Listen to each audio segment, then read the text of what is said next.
வணக்கம். அன்பும் அருளும் பெருகட்டும். சாய் குருகுலம் நானோ ஒளியுக மாற்றம் சேனல்லேருந்து பேசுகிறேன். உங்கள் எல்லாத்துக்கிட்டையும் பேசுகிறது மகிழ்ச்சியாக இருக்குது, ஆனந்தமாக இருக்குது, இன்பமாக இருக்கின்றது. இப்போ யுக மாற்றம் அப்படின்னு சேனல் போட்டிருந்தேன். அது நான் கொஞ்சம் மக்களுக்கு புரியலைன்னு நினைக்கிறேன். அதனால தான் சப்ஸ்கிரைபர் அதிகமாக வரல. ஏன்னா அதை பற்றி தெரிஞ்சுக்கணுன்னு ஆசைப்பட்டிருந்தாங்கன்னா சேனலுக்குள்ளே வந்திருப்பாங்க. அது என்ன மக்களுக்கு புரியலன்னு நினைக்கிறேன். அதனால் எல்லாத்துக்கும் தெரிஞ்ச விஷயந்தான், இருந்தாலும் ஒரு டைம் நான் சொல்லிடுறேன்.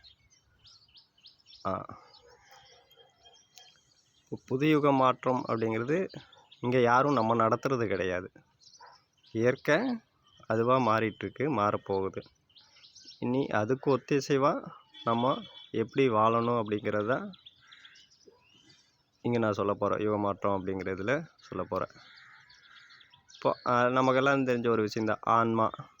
ஆன்மா அப்படிங்கிறது என்ன அப்படின்னா அணுக்கள் தான். அந்த அணுக்களுக்குள்ளே நடக்கிற உணர்வு நிலையை நம்ம தேகத்திலேருந்து உணர்ந்துக்கிறது ஆன்மா. அதனால தான் ஆன்மா அழிவில்லாதது, திருப்ப பிறவிக்கு வருது அப்படிங்கிறோம். ஏன்னா ஆன்மாவை அழிக்க முடியாது, மாற்றம் அடையும்.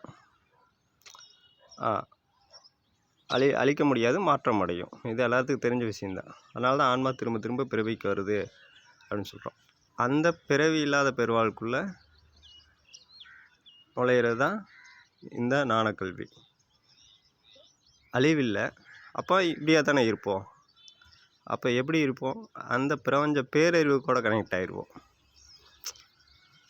ஓகேவா? கனெக்ட் ஆகிட்டோம்னா இப்போ நம்ம எப்படி இருப்போம் அப்படிங்கிறத சொல்கிறதுக்கு தான் இந்த ஞானக்கல்வி. அன்பும் அருளும் பெருகட்டும். நன்றி.